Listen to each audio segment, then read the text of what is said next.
Siz qulsiz. Bu tuzumni yaratgan yangi qullik. Bu yerdagi eng asosiy narsa qulligini hech qachon bilmasligi kerak. Shunda u qochish yoki erkinlikka qarab intilmaydi. Tizim uchun erkin inson xavfli. Shuning uchun ular barchani ko'rinmas zanjir bilan ushlashni xohlashadi. Bu zanjir esa maosh. Sen shishali banka ichida yashayapsan.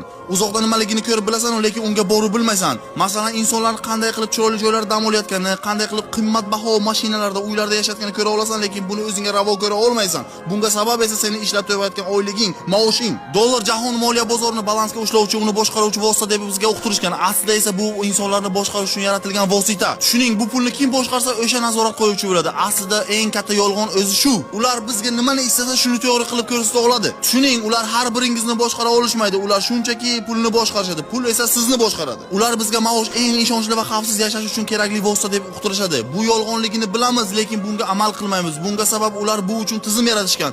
Bu tizim oqimi shunchalik kuchliki, undan chiqish go'yoki imkonsiz. Tizim senga maosh beradi va bu maoshni qaytarib olish uchun senga undanda ko'proq muammolar yaratib beradi. Muammolar maoshingga qadr beradi. Chunki u bo'lmasa, xuddiki bu muammolarni yecha olmaysan. Asta-sekin muammolaring ko'payib boradi va bu muammolarni yechish uchun senga ko'proq pul kerak bo'ladi. Tizim senga xuddi yordam qo'lini cho'zayotganda kredit taklif qiladi va bu narsa seni tubi yo'q aylanaga qarab tortaveradi va seni hayoting uy, ish, kredit yopish bo'lib qoladi. Agar senda bu hol bo'lmasa, senda boshqalarnikidan ko'ra yaxshiroq imkoniyatlar bor. Seni bu tizimdan olib chiqadigan yagona narsa bu pul.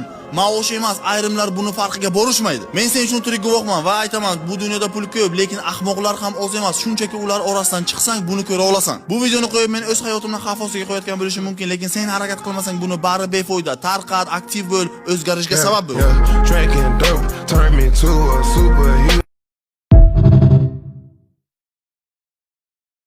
O'g'il bola, maksimum qizishmasdan gapiraman, tushunishing uchun.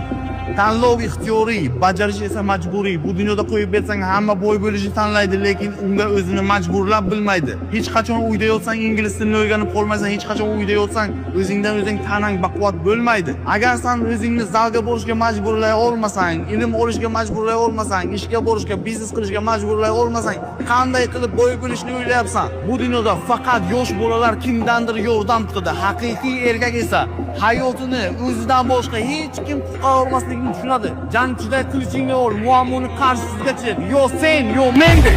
Yo sen, yo mendek.